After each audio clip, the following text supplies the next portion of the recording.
Po do mi falenderoj edhe gjithë atë sa ka pas atë mundësi imam.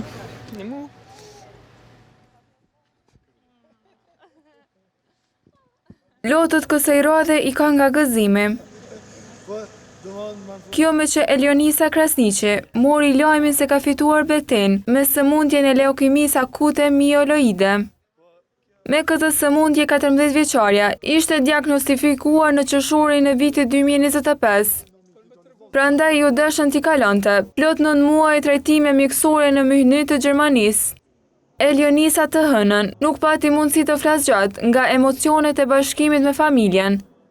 Por të lumtur me kthimin e vajzës shëndoshte mirë në shtëpi, ku shprehen familjarët.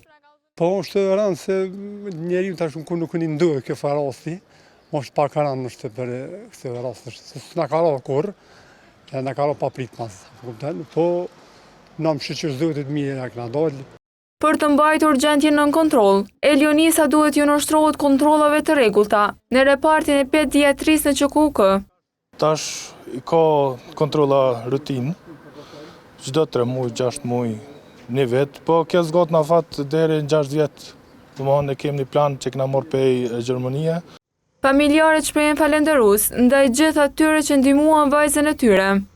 Unë veç dashta mi faleminderue krejt me që dashamire, ato vllazëllake kujshie, çdo një që ka shpreh dëshirën me na ndihmue, se po mos ishin mist e shuke dashamir, na s'kishim mujt me dal me smundjen e Elionisës. Ndërsa gjatë gjithë kohës 14 vjeçarës, afër i qëndroi djali i Axhës, Fitimi.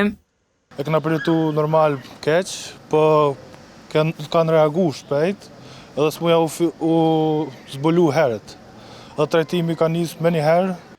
Me që kosto e trajtimit arrinte deri në 400.000 euro, për shërimin e Elionisës u kërkua edhe ndihmë publike.